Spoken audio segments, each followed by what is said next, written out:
Indung leungeun atau jempol.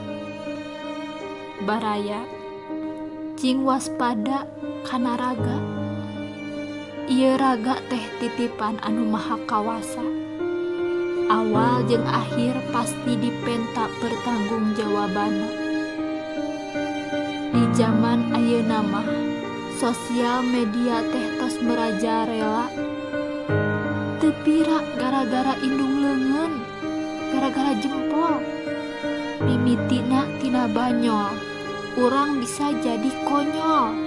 Pada akhirna dicirian ku batur sebagai jalma anu tolol.